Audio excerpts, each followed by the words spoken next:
नमो बुद्धाय, जय भीम। हमारे साथ सामाजिक कार्यकर्ता माननीय बहन जी को आदर्श मानने वाली और हम सब जिन्हें अपना आदर्श मानते हैं, जो हम मित्रा, संघ मित्रा और बुद्ध मित्रा, यानी कि किताबें भी अपनी बेच रही हैं, मिशन को भी चला रही हैं और समाज में बाबा साहब की विचारधाराओं को भी बढ़ा रही हैं। तो ऐसी बहन जी के लिए शुभकामना। और सुजाता बुक सेंटर, तो आपका स्वागत है सम्मान एक अधिकार में। बहुत दिन बाद आप बाइट दे रही हैं। जय भीम, नमो बुद्धाय। और बहन जी के 69वें जन्मदिन के इस पावन अवसर पर सभी देशवासियों को बहुत बहुत शुभकामनाएं।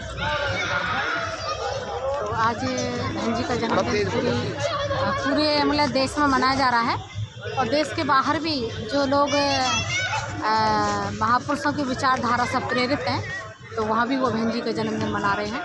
क्योंकि बहन जी से पहले हम लोग जानते थे महापुरुषों को, लेकिन बहन जी ने रचनात्मक कार्य करके और इन सबको उस विचारधारा को जिंदा करने का काम किया है। तो बहन जी के इस ऐसे अवसर पर ये खाली एक जन्मदिन दो शब्द नहीं है, इनमें पूरे सामाजिक आंदोलन का जो एक बड़ा ऐसा जिसे क्या बोलूँ वो शब्द नहीं मैं कर पा रही हूँ, कि एक आंदोलन का प्रतीक जी, तो वो बहन जी है हमारी। और उस बहन जी ने हमें ये जागृत किया कि हम जानते हैं कि सब कुछ है, विचारधारा जीवित है, लेकिन उसको प्रैक्टिकल करना सिखाया है बहन जी ने। बहन जी से पहले आज़ादी महसूस नहीं करते थे, लेकिन जब से बहन जी ने 4 बार सरकार बनाई है यूपी में, तो सरकार यूपी में बनी है, लेकिन पूरी देश और दुनिया ने बहन जी का दोहा माना है कि वास्तव में आयरन लेडी अगर कोई है इस दुनिया में तो वो बहन मायावती। और इस मैं ये पुनः कहना चाहूँगी कि सम्राट अशोक के बाद अगर कुछ इस देश में, इस दुनिया में अगर कुछ रचनात्मक कार्य हुए हैं तो वो बहन जी के शासनकाल में हुए हैं। और हम लोगों को बहन जी ने जितने भी कार्य किए हैं, यूनिवर्सिटी है, कॉलेज है, हॉस्पिटल हैं और अनेकों इंटर कॉलेज ऐसे खुलवाए हैं, तो उन सबको मतलब हमें बताना चाहिए, ताकि जो लोग भूले बैठे हैं तो उन सबको समझ आए कि बहन जी क्या चीज़ है। और सही माने में सामाजिक आंदोलन की प्रतीक हमारी बहन जी। इतना काम हुआ कि शायद कोई एक राजा जो कार्य करता है वो बहन जी ने किया। आप देश के कोने कोने में प्रचार करती हैं किताबों के माध्यम से, धर्म के माध्यम से। आज हमारा जो समाज है वो दो जगह बंट चुका है, और दो युवा अपने आप को समाज का नेता स्थापित करने में पूरी कोशिश कर रहे हैं। चंद्रशेखर और आकाश आनंद दोनों युवा हैं, दोनों हैं। एक के पास विरासत बनाना है और एक को विरासत बचाना है। ये लड़ाई चल रही है हमारी, जो सच्ची है। तो इसमें किसका समाज के लिए जो रुझान है, किसका नेतृत्व अच्छा रहेगा, किसका? देखिए, कुछ ही विरले लोग होते हैं जो आगे वो क्रांति कर पाते हैं, और तो मैं तो ज़्यादातर बसपा से ही जुड़ी हूँ। पद पर जुड़ना अलग चीज़ है, और उस आंदोलन में कुछ समय काम भी किया है जी। तो जो विचारधारा तो दो एक ही, मतलब एक ही विचारधारा के दो चीज़ें वो चल रही हैं, लेकिन जो विरासत बचाने वाली बात है और विरासत खड़े करने वाली बात है, तो अगर हम उस विरासत को बचा लें तो वो ज़्यादा फ़ायदेमंद होगी, नई विरासत पैदा करने के बजाय। हम उसमें उतनी दुगनी चारगुनी शक्ति जो लगा रहे हैं विरासत को तैयार करने के लिए, उससे हम अपनी जो हमारी विरासत है अगर हम उसको बचा लें तो उससे बेहतर कुछ और है नहीं। लेकिन थोड़ा सा आंदोलन में व्यक्ति काम करता है, थोड़े से लोगों के भले करने की बात करता है, वो तुरंत राजनीति में आ जाता है, और फिर उसका हेतु क्या है वो तो वही जानता है। राजनीति को एक ऐसी चीज़ बना के छोड़ा कि जिसको कुछ नहीं आ रहा वो भी राजनीति का नारा लगाने के लिए तैयार होता है, लेकिन उसको बहुजन महापुरुषों की जो विचारधारा है अगर वो उसको साथ लेकर के चलता है, लेकिन उसके अंतःकरण में वो बात होनी चाहिए, उसके अंतर्मन में वो विचारधारा कूट कूट कर भरी होनी चाहिए, जहाँ भी वो जाए उसका प्रभाव पड़े और वो उस विरासत को बचाने का काम भी साथ में करता है। ये ज़्यादा अच्छा रहेगा। जितनी तेज़ी से चंद्रशेखर ने अपने आप को स्थापित करा समाज के युवाओं में, इतनी तेज़ी से तो बहुजन समाज पार्टी की स्थापना नहीं कर पाई।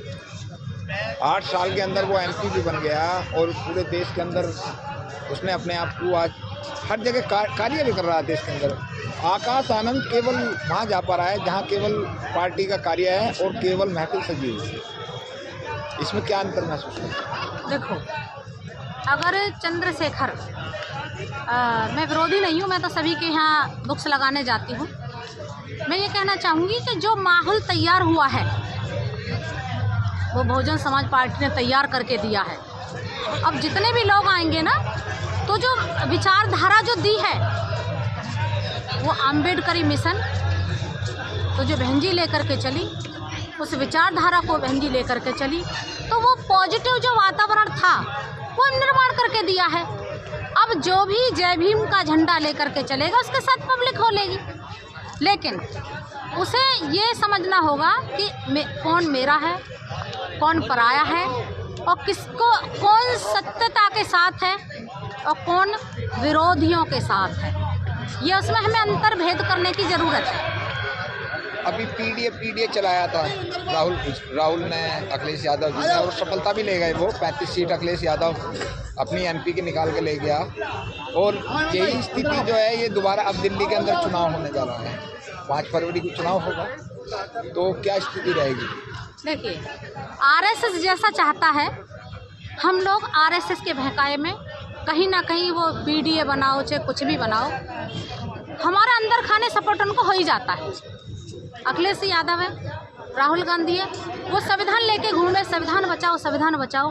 और ये RSS का षड्यंत्र था, बीजेपी का षड्यंत्र था कि संविधान लेकर के जाना और लोगों को, भाई अगर संविधान को बचाना है तो कांग्रेस को वोट कीजिए, संविधान को बचाना है तो सपा को वोट कीजिए।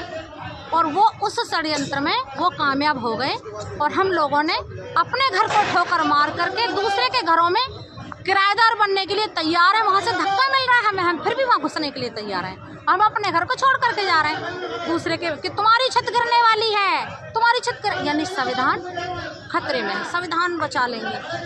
ऐसा नहीं हो पाया ना, उनका षड्यंत्र तो सफल हो गया। दिल्ली के अंदर क्या ग्राफ बढ़ेगा? बहुजन समाज पार्टी का ग्राफ तो गिरा है देश के अंदर। नहीं, लेकिन अब हम सरकार बना सकते हैं। कैसे बना इसलिए सकते हैं कि जो काम हुआ है ना, अब तक हम लोग क्या है, प्रचार में बहुत जल्दी भटक जाते हैं, हम बह जाते हैं, हम कहना क्या चाह रहे हैं, हम कह क्या रहे हैं।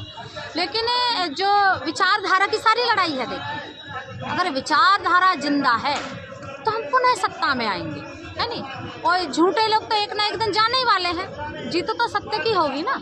और जो बहन जी ने काम किया है, अगर हम उन कामों को आम जनता के बीच जा कर के गिनाएंगे तो वो समय दूर नहीं है कि फिर ये सरकार बनेगी हमारी। हर पार्टी का मैनिफेस्टो आता है हर चुनाव के अंदर, हर पार्टी का मैनिफेस्टो आता है, हर चुनाव में आता है। बहुजन समाज पार्टी का आज तक कोई मैनिफेस्टो नहीं है। हर चुनाव के अंदर LIC भी हर साल अपनी पॉलिसी बदल देती है लोगों से रुपया कमाने के लिए। बहुजन समाज पार्टी घोषणा पत्र जारी नहीं करती, बहुजन समाज पार्टी काम करने में विश्वास करती है। काम और करने में विश्वास तो करती है, लेकिन लोग तो बहक रहे हैं, उन्हें कैसे रोकोगे? उनके लिए तो ज्यादा दूसरे झूठ बोल रहे हैं। हमें झूठ बोलने में क्या, हमने ठेकेदारी ले रखी है ईमानदारी की? अभी समझ नहीं आ रही ना। किस है? देखो, अगर आप आंदोलन को जिंदा रखना चाहते हो तो कहीं ना कहीं आपको आंदोलन भी तो जब सत्ता हमारे हाथ में होगी तभी जिंदा रहेगा।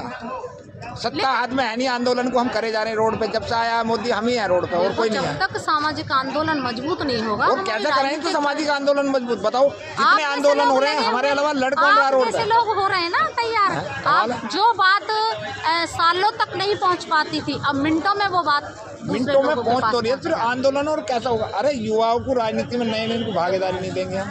हमारा मैनिफेस्टो कुछ नहीं है, हम झूठ नहीं बोल रहे, हमने सारे सत्य की हमने गारंटी ले रखी है। सत्ता हाथ में आ जाओ, सारे सत्य अपने आप। अगर आप बाबा साहब के मिशन को मानते हैं, है नहीं, और उस महापुरुषों के आंदोलन को जानते हैं, तो फिर आपको घबराने की जरूरत नहीं। घबराना कितनी है? घबराना तो हमें तो घबराना नहीं है, और फिर हमें ही काम करना है ना। हाँ। और बताओ, स्पेशल आप एक मार्शल हो, मार्शल कौम के लोग हैं हम, हमें OBC के लिए भी काम हम ही करते हैं, ST के लिए भी काम हम ही करते हैं। मतलब लेकिन हमारे लिए सब लोग जो है अपने हाथ में जो छुरा लेकर तैयार बैठे हैं। कोई बात नहीं, एक दिन उनको भी अकल आएगी, वो भी आएंगे इस आंदोलन में, वो हमारा साथ देंगे। बहुत बहुत शुभकामना। आप कुछ टाइम देने के लिए धन्यवाद। जय भीम। आपके चैनल का भी बहुत बहुत धन्यवाद, स्वागत।